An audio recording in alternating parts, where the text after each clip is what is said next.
सुने समझे विचार करे और सभी भाई बहन से अनुरोध है कि जागरूक बने। ये दूसरा भजन है सतगुरु के, कबीर साहब के। गुरु गोविंद दो खड़े काको लागो पाओ,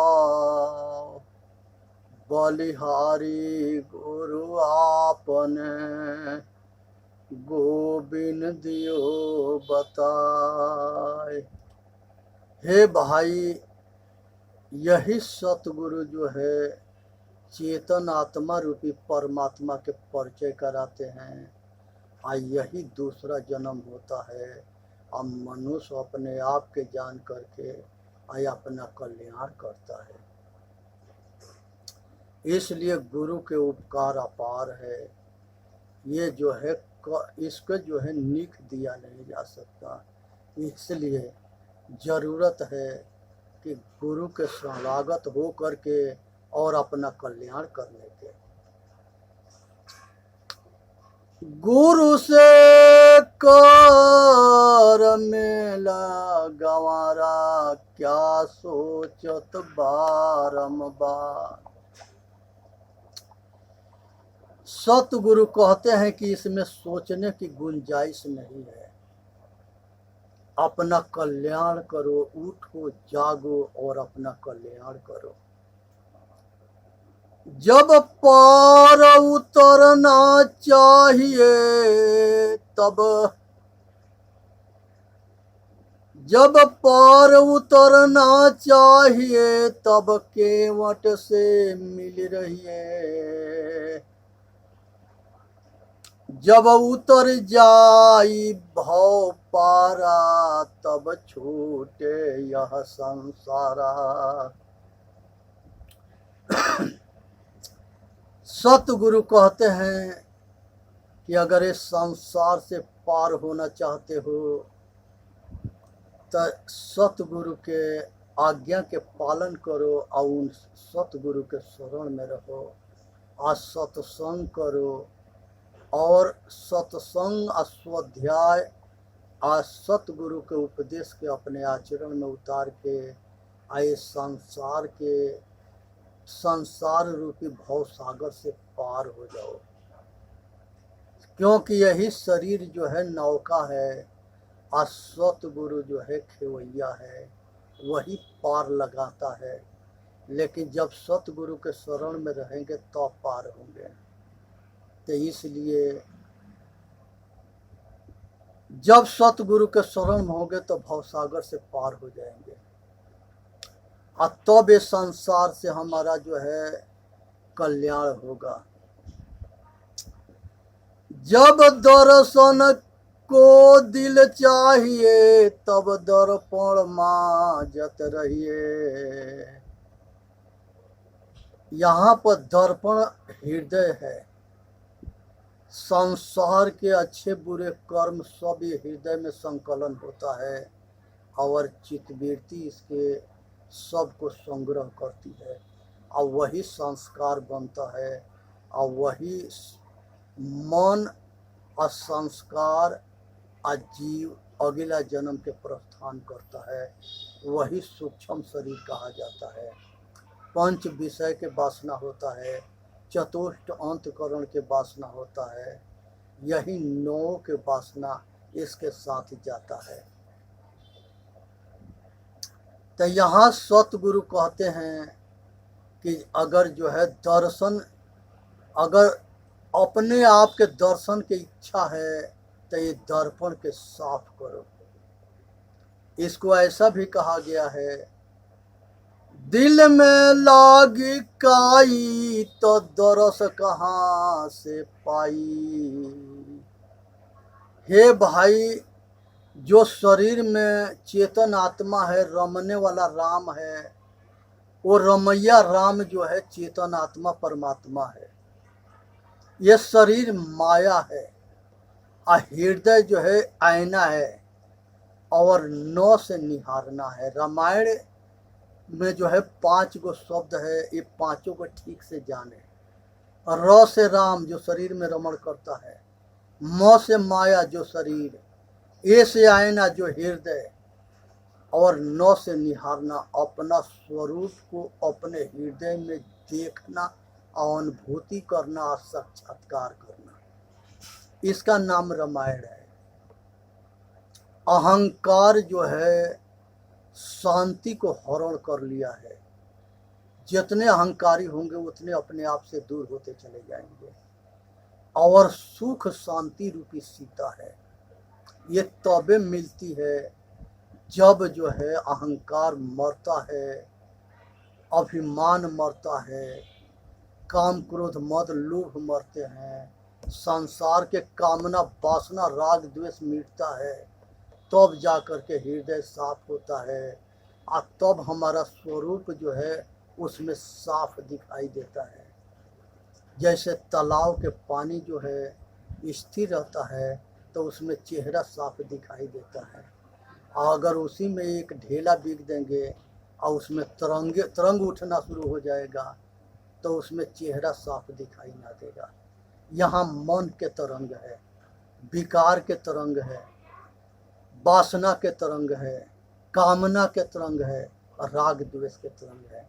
ये सब शांत होगा तब हम अपने आप को देख पाएंगे। यहाँ पर सतगुरु कहते हैं कि जब दर्शन के दिल चाहिए तो दर्पण माजो तराहिए, जब गढ़ पर बाजी बधाई तब देख तमाशा जाई। यहाँ गढ़ पर जो है, यहाँ सतगुरु कहते हैं कि गढ़ पर बाजी बधाई तब देख तमाशा जाई। जब संसार के अंदर जो है सारे संकल्प मनोवृत्ति या चित्त वृत्ति जो है शोर मचाते हैं तो उसमें जो है हमारा उस बाजा के आगे जो है हमारा स्थिरता जो है नहीं होता, हम विचलित रहते हैं। इसलिए इस बाजा से शांति, स्थिर एकांतवास, मौन और शांति की अनुभूति, ये मौन रहे, एकांतवास करे और स्वयं में स्थिर रहे। जब गढ़ पर बाज बधाई तब देख तमाशा जाई, जब गढ़ बिच हो तो सकेला तब हंस चलत अकेला। इस शरीर के बीच में जो है एक संयोग होता है, एक वियोग होता है। तो सुमति जो है ये चेतन जीव के कल्याणकारी रानी है। उसके जो है सतवृत्ति भी कहते हैं, चित्तवृत्ति का वो जो है सतबुद्धि है। अकुबुद्धि जो है ये दूसरी रानी है जो इसको भटकाने में लगी रहती है।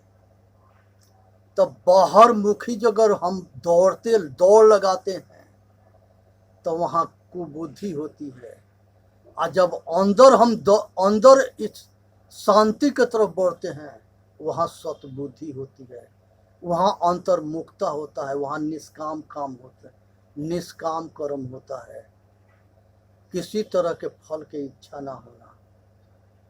तो यहाँ पर सतगुरु जो है ये अंतर की शांति के विषय में बताते हैं कि सतबुद्धि प्रबल होती है तो शांतिमय यात्रा ये चेतन जीव करता है आवागमन से छूटने वाला रास्ता में। अगर यह शांति की तरफ बढ़ता है तो ये विषय वासना में अनेक जन्म में भटक जाता है और वहाँ अपना जीना जो है हराम कर लेता है। यहाँ पर सतगुरु कहते हैं, जब गढ़ बिच हो तो सकेला, तब हंस चलत अकेला। कहे कबीर देख मन करनी, वाके अंतर बीच कतरनी। कतरनी के गांठी न छूटे, तब पकड़ी पकड़ी हम लूटे। यहाँ जो है गांठ जो है विषय वासना के गांठ है, जो मनोवृत्ति जो है ये चित्तवृत्ति में जो है जितने हमारे अच्छे बुरे कर्म के संस्कार संग्रह होता है वो इच्छा रहने पर होता है। हमके चाह होता है तबे ये राह बनता है। चाह खत्म राह खत्म। तो इसलिए ये गठरी के जो है समाप्त करना है अगर कल्याण चाहिए तो, तबे जाकर के मानव जाति के हित होता है। इसलिए विचार करनी है और अपना कल्याण करना है। आए संसार के गठरी से बचना है। कहे कबीर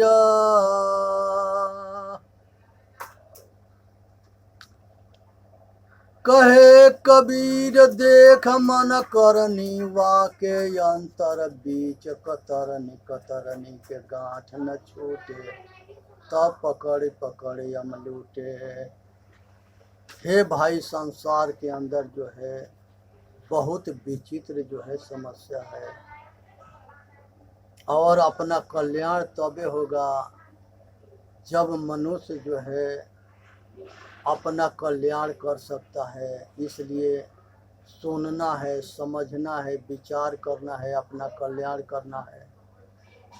इस संसार के अंदर एक राजा हुए थे, तो हमारा नियम था कि यह संसार में जो 100 यज्ञ करता था तो उसके जो है इंद्र पद के जो है वो प्राप्त करता था। यहाँ महाराज शिवी जो है 99 यज्ञ कर दिए थे और 100वां यज्ञ के तैयारी हो रहा था। इससे जो है इंद्र परेशान हो जाता था अगर कोई आदमी 100वां यज्ञ के काम करता था। तो उस समय जो है यहाँ पर जो है इंद्र के बड़े भाई विष्णु थे, तो वो विष्णु जो है कहे कि ये महाराज शिवी के 100वां यज्ञ में भंग पड़ना चाहिए। तो यहाँ अग्नि देव जो है कबूतर बनते हैं और इंद्र बाज बनता है, और कबूतर अब बाज, कबूतर भागता है अब बाज चहेटता है, और महाराज शिवी के शरण में कबूतर जो है जा करके उनके गोद में बैठता है और कहता है कि हे राजन, हमारा रक्षा किया जाए। महाराज शिवी कहे कि हम तुम्हारा रक्षा करेंगे। तब तक ले इंद्र बाज बन करके पहुंचता है और कहता है कि हम भूखे हैं, हमारे भूख के तृप्ति के लिए हमारा शिकार हमको दिया जाए। अब इस कंडीशन में जो है महाराज शिवी बीच में फंस गए और 100वां यज्ञ चल रहा था। अब उसमें महाराज शिवी कहे कि एक तराजू लिया वो, और मंत्री तराजू मंगाया और कहे कि भाई तुमको भूख लगा है, तुमको मांस चाहिए न कबूतर के बराबर। वो कहे कि जहाँ के कहो वहाँ के मांस हम काट के देते हैं, लेकिन कबूतर के जान बकस दो। वो कबूतर के जान बचाने के लिए महाराज शिवी आर्यावर्त भारत के एक महान राजा थे, वो अपना मांस काट करके और तराजू पर चढ़ाना शुरू किए। सब जगह के मांस काट के चढ़ा दिए, फिर भी कबूतर के बराबर ना हुआ। तब वहाँ पर जो है महाराज शिवी जो है वो तराजू पर खुद बैठ गए, तब जाके कबूतर के बराबर वो हुआ, तराजू बराबर में हुआ। तो हमारे महापुरुष इतने समर्थवान थे और इतने धीरजवान थे और इतने त्यागवान थे, और वो लोग के ऐसे ऐसे परीक्षा हुआ और वो अपना परीक्षा में उत्तीर्ण हुए। और तब इंद्र और अग्निदेव और सब देव प्रकट हुए और सभी ने जो है कहे कि महाराज आप धन्य हो कि एक कबूतर के जान बचाने के लिए अपना जीवन कुर्बान कर दिए। तो ये भारत वर्ष के जितने आज के जो हमारे भाई बहन है, ये विचार करके सुने कि एक कबूतर के रक्षा के लिए एक चक्रवर्ती सम्राट अपना जीवन के बलि दे रहा है, और यहाँ पर हम उसको जो है साग सब्जी बना करके खाते हैं या फाँकते हैं। ये विचार करो, ये दुनिया के पक्का नियम है कि दुख दोगे तो दुख मिलेगा, सुख दोगे तो सुख मिलेगा। इसलिए किसी के दुख देने के अलावा अगर सुख के खेती करो, पुण्य कर्म करो, तो उससे जीवन बनेगा। इसलिए जो है हमारे महापुरुषों के मूर्ति के इसीलिए रखा जाता है कि उस महापुरुष जो है कितने महान थे, कितने आचरणशील थे, कितने जो है रहनी गहनी संपन्न थे। उनसे प्रेरणा हम ले, अपने पूर्वजों से प्रेरणा ले करके आया अपना जीवन के शुरुआत करें। और हम भी उनके जब हमारे पूर्वज ऋषि महर्षि थे और उन्हीं के हम संतान है, तो हम भी अपना कीर्ति को अच्छा क्यों न बनाए, हम भी अपने कीर्ति को अच्छा क्यों न बनाए। क्योंकि हमारा कर्तव्य बनता है कि अपने पूर्वजों के सपना के साकार करें, मर्यादा के बरकरार रखें। आज के डेट में नरेंद्र मोदी और योगी अब बहुत राजनेता ये समाज के ईमानदारी से सेवा कर रहे हैं और विकास कर रहे हैं, लेकिन फिर भी जो है अज्ञानियों के ये पच ना रहा है। अज्ञानी जो है इतने उनकी बुराई करते हैं और इतने उनके अपशब्द बोलते हैं कि सुन करके कैसाहू आदमी के धीरज खो देगा। ये मौका पावे तो आज भी उन लोगों के खाने के लिए तैयार हैं।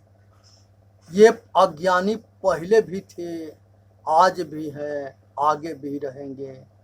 ये अपना मतलब स्वार्थ के लिए अपना जमीन और अपना खुद को बेच देंगे।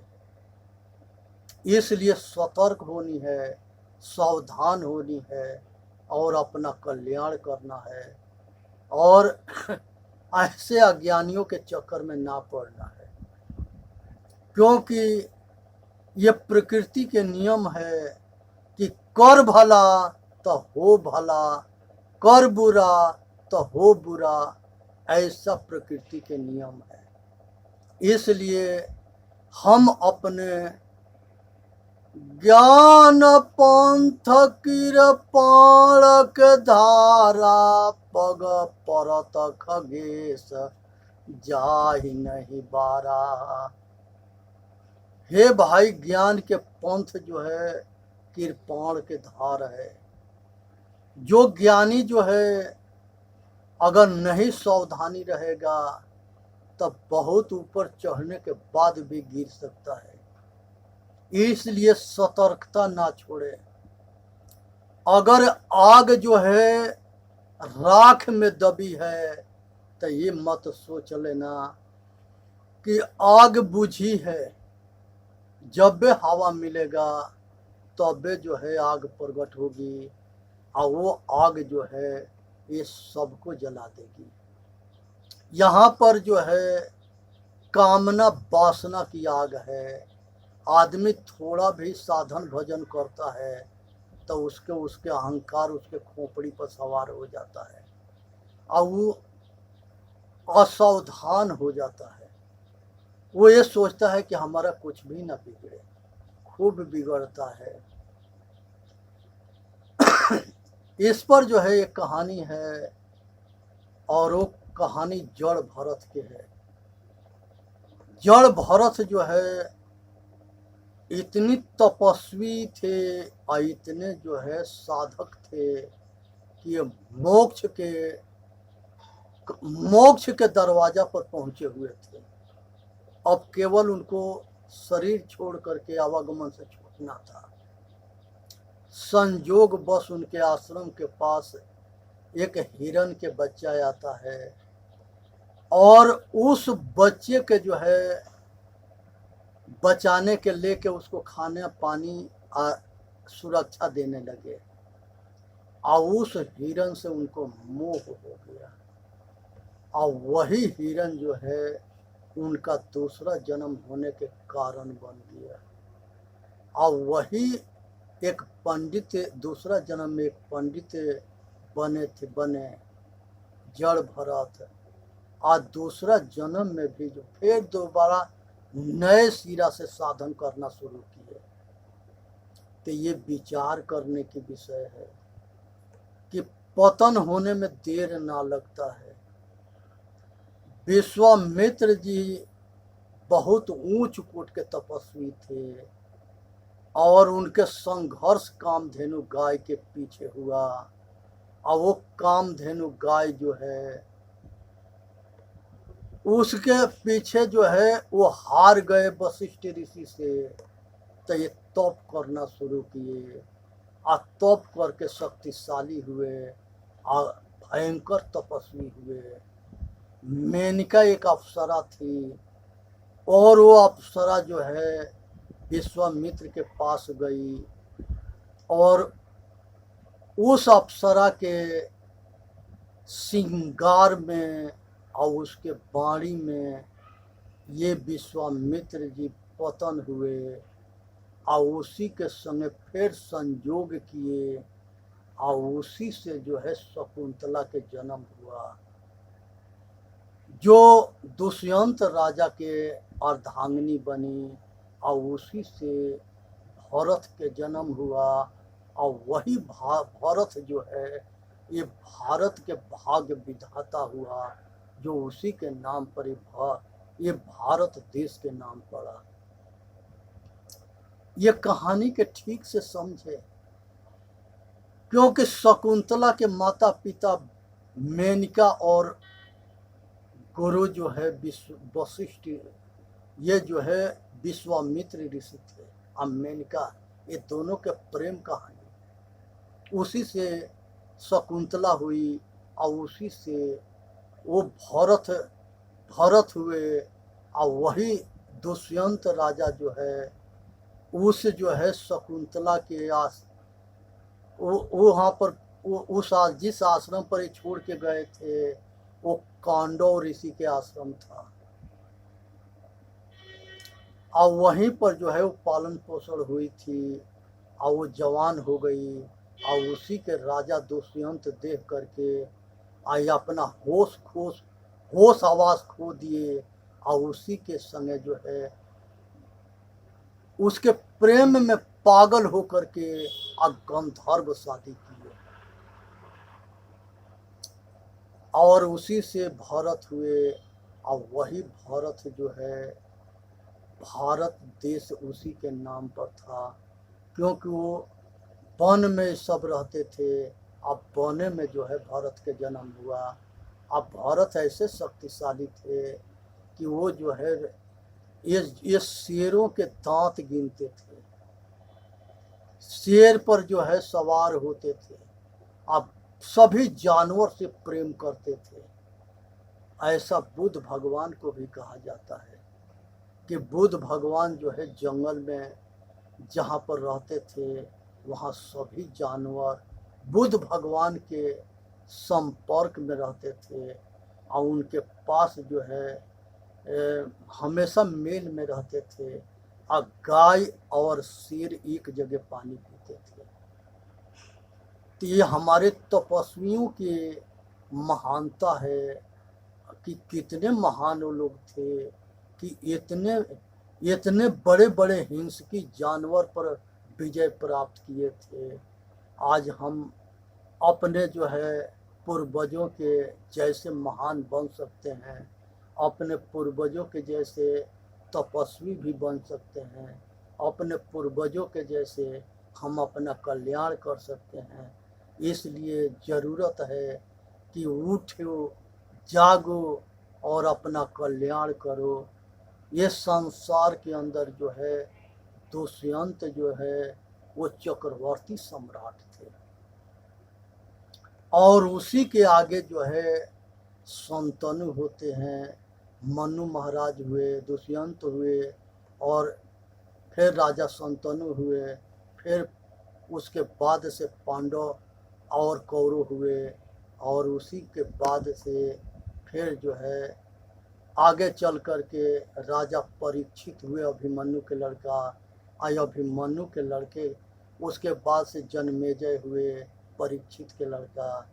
तो इस तरह से ये खानदान राजशाही चक्रवर्ती सम्राट है। तो इसलिए हम अपना इतिहास को जानें और अपने जो है अपने पूर्वजों के महानता को जानें, अपने जो है सारे आत्मज्ञान को जानें और उसको स्वाध्याय करें, उसको हम अपने आचरण में उतारें और उससे हम अपना कल्याण करें। शंकर भगवान जब गुरुकुल चलाते थे कैलाश पर, तो उस समय परशुराम वहाँ पढ़ते थे और राजा जनक पढ़ते थे और वहाँ पर जो है ये जो है रावण भी पढ़ते थे। वहाँ पर कोई जातिवाद नहीं था, वहाँ कोई मजहबवाद नहीं था, वहाँ कोई नीच ऊंच नहीं था। यहाँ पर जो है केवल मात्र जो है एक जो है गुरुकुल में जो है सभी के बराबर शिक्षा दिया जाता था, कोई भेदभाव नहीं था। क्योंकि राक्षस के भी राजकुमार पढ़ते थे और राजकुमार और भी पढ़ते थे, क्योंकि रावण जो है विशेषरवा के पुत्र था, ऋषि पुलस्त के नाती था। अब ये जो है विशेषरवा बहुत ऊंच कोट के ऋषि थे और पुलस्त ऋषि से विशेषरवा हुए। विशेषरवा से जो है धोखा से केकसी शादी करी। अब पहली पत्नी से कुबेर हुए और दूसरे पत्नी से ये रावण जो है चारों भाई हुए और उसी में सुपनेखा भी थी। तो हमारे ऋषियों के साथ में भी छल हुआ था, धोखे से। ये जो है राक्षस वंशज के जो लड़की होती थी ये शादी कर लेती थी रूप अपना बदल करके, और इसी तरह से जो है एक दूसरे में जो है शादी होते थे। तो यहाँ पर जो है चेतन जीव दुख मुक्त चैनल पर आके और अपना कल्याण करे, इस वीडियो के सब्सक्राइब भी करें और अपन ये संसार के सारे दुख से बचने के लिए अब जगने की ज़रूरत है, तबे जाके हम देश और राष्ट्र और समाज की सेवा कर सकते हैं। बोलिए सतगुरुदेव की जय। साहेब बंदगी, साहेब बंदगी, साहेब।